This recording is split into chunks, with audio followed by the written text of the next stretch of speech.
Assalamualaikum warahmatullahi wabarakatuh. Halo teman-teman semua, apa kabar? Semoga kalian dalam keadaan sehat walafiat dan segala urusan kalian dimudahkan dan dilancarkan. Nah, kembali lagi bersama kami di Search Podcast, podcast keilmuan dan digitalisasi dakwah. Ya di sini tempatnya di Sekolah Pasca Sarjana, pusat keilmuan yang unggul berbasis keistimewaan dan teknologi.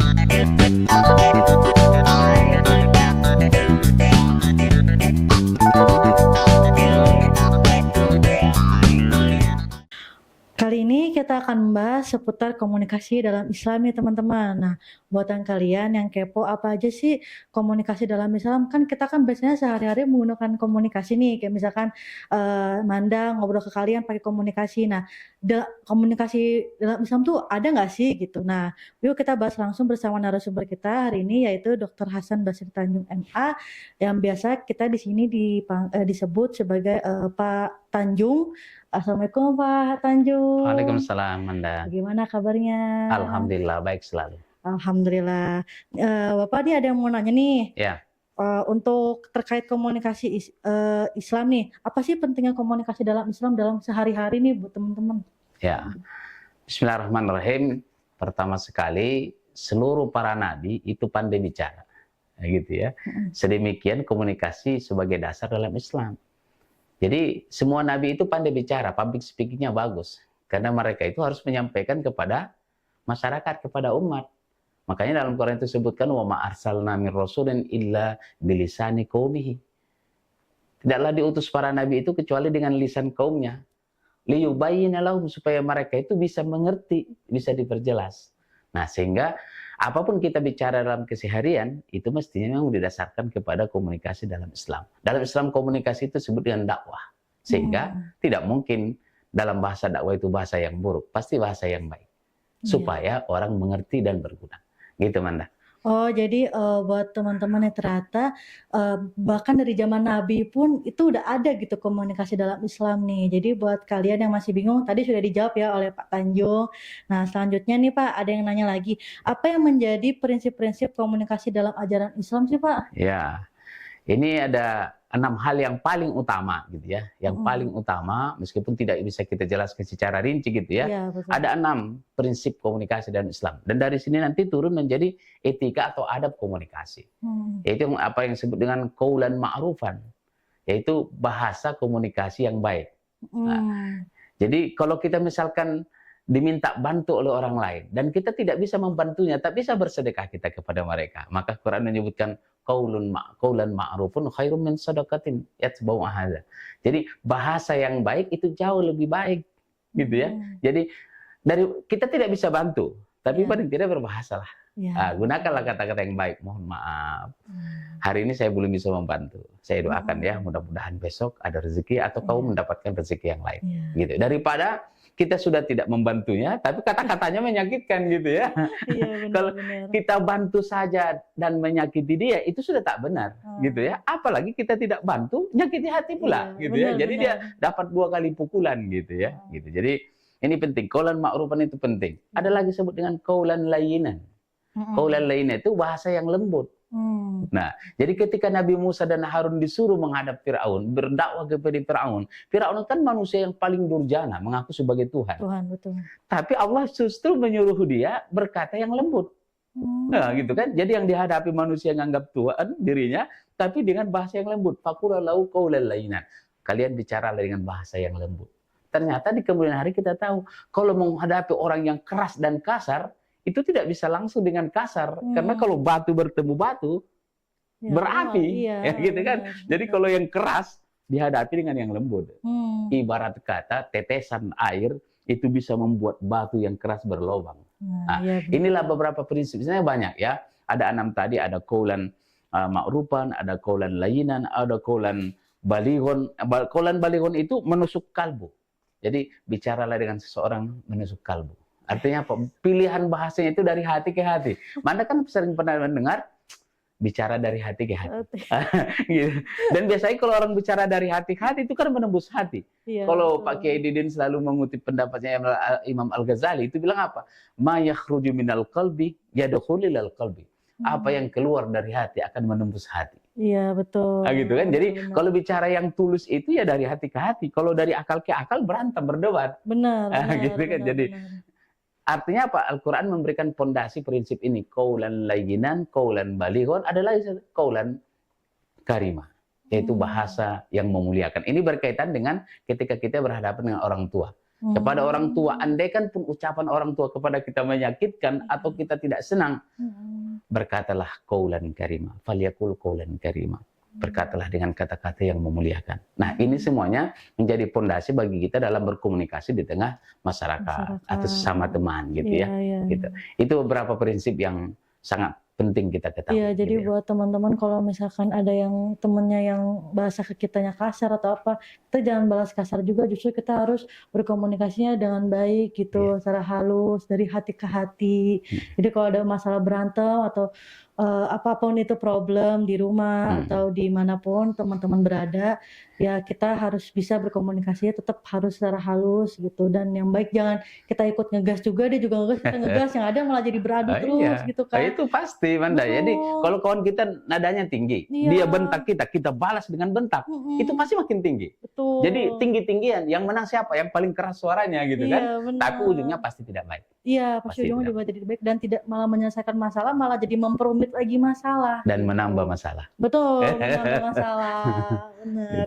Oke, selanjutnya bagaimana Islam memandang pentingnya mendengarkan dalam proses komunikasi? Oh, ini penting ya, Manda ya. Jadi sebelum kita bicara, mendengarlah dulu. Nah, ini prinsipnya. Karena sebelum kita pandai bicara, kita sudah pandai mendengar.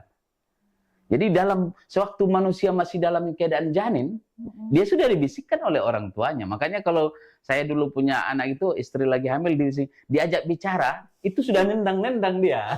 Artinya sudah ada kontak. Gitu. Jadi perbanyaklah mendengar. Makanya kalau filosofinya itu kan, Allah berikan mulut kita satu, telinga dua.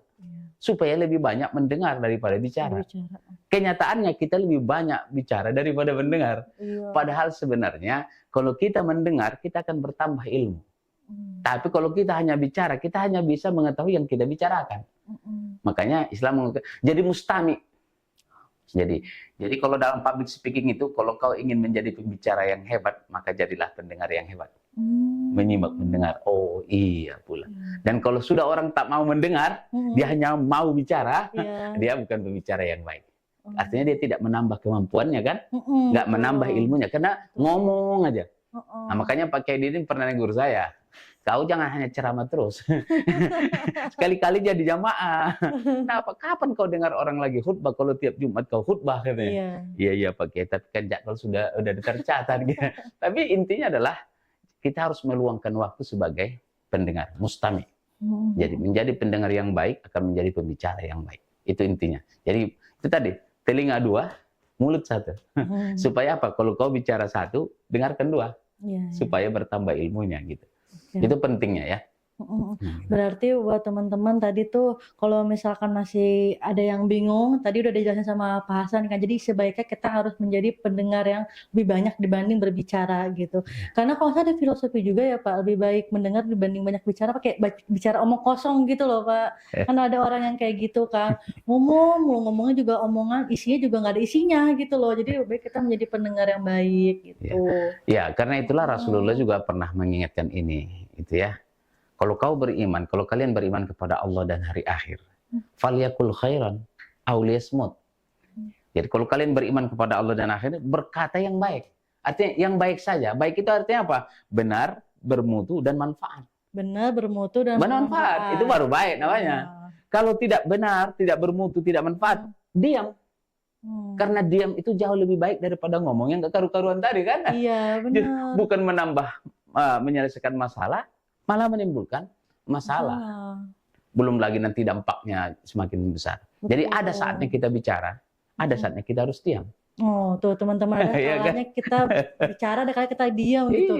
Misalnya kalian lagi presentasi, ya udah berarti kalian lebih baik bicara dong. Masa kalian presentasi diam gitu kan? Jadi makanya kan kalau mahasiswa saya suruh ke depan, jadi pembicara, jangan diam. Karena waktunya bicara. Iya, betul. Tapi mahasiswa yang sebagai pendengar, diam kau. Gitu. Kenapa? Sekarang waktunya kau mendengar. Nanti saatnya kau jadi pembicara. Nah, tapi sebagian besar orang dia tidak mampu mengendalikan dirinya, pada saat dia mestinya diam, dia bicara. Iya, banyak yang kayak gitu, Kak. Bener. Disuruh bicara, Heeh. tak bisa bicara. Karena kalau bicara harus membaca.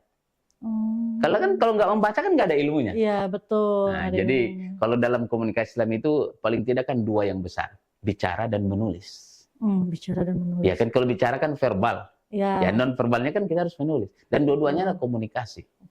Dan Rasulullah itu melakukan dua-duanya, ya kan, bicara iya, menulis. Jadi ini kan literasi. Gitu. Jadi oleh karena itu tidak cukup kita hanya pandai bicara, Betul, tapi juga harus pandai menulis. Dan yang paling bagus, kalau kau bicara, bicaralah apa yang kau tulis. Gitu ya. Benar, Dan kalau kau menulis, tulislah apa yang kau sudah lakukan. Itu pasti top.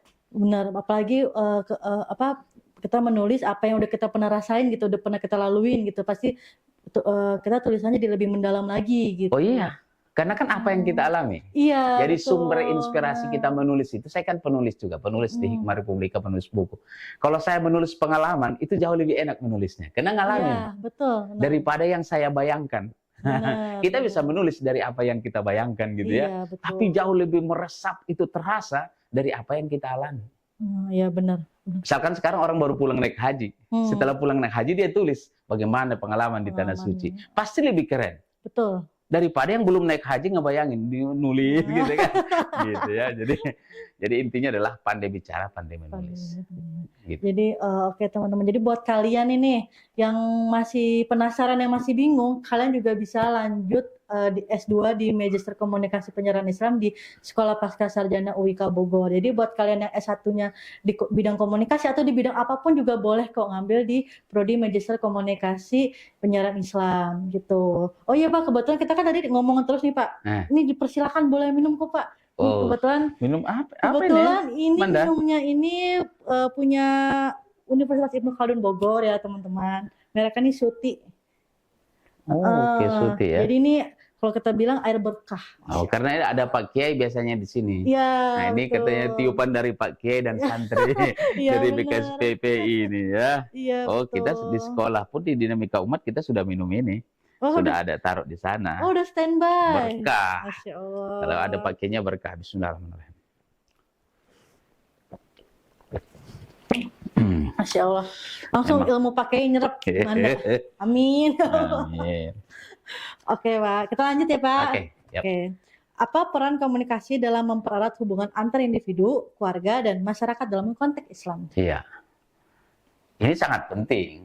Bayangkan kalau kita berkumpul dalam keluarga, tak ada komunikasi.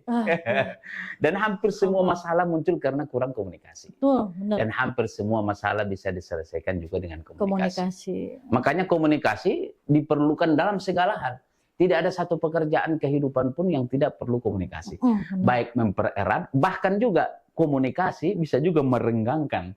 Ya kan, kalau komunikasinya salah, buruk gitu ya. Yang tadi erat begini, bisa jadi merenggang. Nah, yang merenggang karena komunikasi yang baik dibangun bisa jadi mempererat. Jadi komunikasi kalau ingin mengeratkan keluarga, nah itu tadi pilihannya. Yang 6 prinsip dalam Al-Quran itu ditambah dengan dari Nabi tadi. Falyakul khairan. Berkata yang baik. Dan ini kaitannya juga dengan pilihan kata yang biasa digunakan di masyarakat kita. Setiap budaya, setiap suku itu kan punya bahasanya masing-masing. Iya, benar. Dan bahasa itu kan ekspresi dari budaya. Betul. Nah, budaya yang baik inilah yang bisa merekatkan tadi. Makanya intinya adalah, apa ukurannya bahasa itu baik? Kalau orang ngomong itu ke kita, kita senang. Iya, betul. Kalau orang ngomong itu kita nggak suka, berarti sama. Jadi bicaralah kepada seseorang sebagaimana kau ingin orang lain bicara kepadamu. Itu sama kan, berbuatlah sesuatu kepada seseorang sebagaimana yang orang lain pengen berbuat sesuatu kepadamu. Jadi ukurannya kita juga. Betul. Nah, kita kan enggak. Kita ngomong ke orang semau-maunya saja. Iya. Tapi kita pengen orang ngomong, kau ngomong yang baik dong. Tersinggung nih. Nah, pernah ngerasa nggak kita kalau ngomong ke orang-orang yang tersinggung? Betul. Nah, mengukur inilah gitu ya. Makanya kan dalam komunikasi itu kan banyak. Ada komunikasi interpersonal antara kita berdua, ada intra kan, ada komunikasi dengan diri sendiri. Dan ini yang seringkali kita jarang melakukannya. Kita selalu mengukur orang, dia ngomongnya tadi buat saya tersinggung. Nah, renungin dong. Kira-kira kalau saya ngomong begini, si Manda tersinggung apa tidak ya? Gitu kan, gitu Berarti ya. jatuhnya kayak muhasabah ya Pak? Iya, kalau intrapersonal itu kan muhasabah gitu kan. muhasabah diri. Makanya kan sebelum bicara, ya itu tadi Pikirkan kalau orang dulu. sekarang bilang sebelum sharing, saring dulu. Ya, benar sering-sering Kita kan dulu. nggak ada saringannya, Iya, iya benar-benar. udah lost gitu Iya, kan. udah lost. Begitu orang kirim ke kita di grup langsung share, nggak ada saringan. Benar. Nah makanya sering di grup aja kita sering berantem, di grup keluarga sering berantem, karena komunikasi yang buruk tadi ini nggak disaring dulu, langsung di sharing gitu ya. Sama sebelum bicara diam dulu, dengarkan dulu. Itu tadi kan sebelum Iya. bicara mendengarkan dulu. Ada kalanya kita bicara, ada kalanya kita mendengarkan Iya, tadi. gitu. Oke. Gitu. Nah, ini terakhir nih Pak.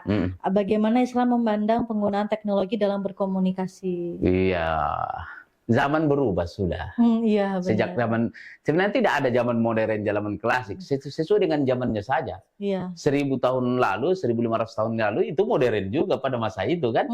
Artinya zaman berkembang. Tapi yang tidak berubah itu adalah kita, ucapannya tetap saja, ucapannya, akhlaknya tetap saja, tetap ada. Tapi teknologi tidak mungkin dihalangi. Betul. Semakin maju, sekarang dulu aja 20 tahun yang lalu, wah kita belum punya HP, Iya. belum punya ini. Sekarang HP saja berkembang segala macam. Teknologi. Nah sekarang masalah digital. Dalam dakwah saja digitalisasi. Iya, gitu kan? ada dakwah digitalisasi. Karena kalau tidak digitalisasi, dakwah itu jangkauannya dekat. Terbatas. Makanya seperti kita di Magister Komunikasi Penyiaran Islam itu kan justru kan konsentrasinya pada dakwah digital. Supaya setiap dai, setiap ustadz, setiap guru itu bukan hanya bicara di kelas. Betul. Bicara dia di kelas tapi dengar dunia. Nah, kan kalau saya di YouTube saya atau di Facebook saya itu kawan-kawanku di penjuru dunia. Karena kawan saya bukanlah hanya di Bogor kan, bukan hanya di Indonesia, penjuru dunia. Dan itu ternyata sampai karena tadi dakwah digital itu, kemajuan teknologi. Oleh karenanya tidak bisa tidak lagi kalau berdakwah itu harus menggunakan digital. Teknologi harus dikuasai supaya apa? Memudahkan dan memperluas. Supaya dakwah bicara. Kalau Pak Kiai Didi itu selalu bilang, kita bicara di sini, tapi yang mendengarkan di pelosok penjuru dunia. Itulah gunanya teknologi. Dan kalau kita tidak gunakan, dakwah kita tetap menyempit di sini. Maka belajarnya harus ke pasca KPI. Ya, teman-teman belajarnya ke pasca sarjana UIK ya. Oke. Terus mungkin ini untuk terakhir ya Pak, buat kalian yang masih bingung lanjut S1 di mana, itu pasti kalian, aku punya saran masuk ke Magister Komunikasi Penyiaran Islam. Kenapa? Karena di dalam situ tuh kita akan diajarkan oleh dosen-dosen yang udah pengalaman, dan salah satunya adalah Pak Tanjung ini. Tuh teman-teman. Nah, untuk selengkapnya kalian bisa lihat di IG kita di Magister KPI, Magister KPI UIK. Nah, mungkin sekian teman-teman episode kita kali ini. Semoga bisa bermanfaat bagi penonton dimanapun kalian berada. Stay tune di episode selanjutnya. Jangan lupa like, comment, and subscribe. Terima kasih. Wassalamualaikum warahmatullahi wabarakatuh. Waalaikumsalam warahmatullahi wabarakatuh.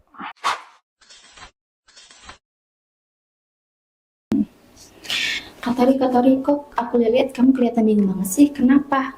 Iya, aku bingung soalnya aku mau lanjut S2, cuman aku bingung di mana yang bagus ya. Nggak usah bingung-bingung, lanjutin aja di Sekolah Pasca Sarjana Universitas Ibnu Khaldun Bogor. Wah, jurusannya ada apa aja? Kalau di Sekolah Pasca Sarjana Universitas Ibnu Khaldun Bogor, itu banyak banget program studinya, Kak. Ada program studi dokter dan magister. Kalau di program studi dokter, itu ada dokter pendidikan agama Islam dan dokter ekonomi syariah. Tapi kalau di program magister, itu ada magister manajemen, magister teknologi pendidikan, magister pendidikan agama Islam, magister ekonomi syariah, dan magister komunikasi penyiaran Islam. Kira-kira Kak Tori memilih yang mana? Wah, banyak juga ya jurusannya. Kayaknya saya tertarik untuk di manajemen. Nah, buat kalian yang pada mau daftar jadi mahasiswa baru di Sekolah Pasca Sarjana Universitas Ibnu Khaldun Bogor, bisa langsung hubungi chat yang ada di bawah ini dan klik link yang ada di deskripsi.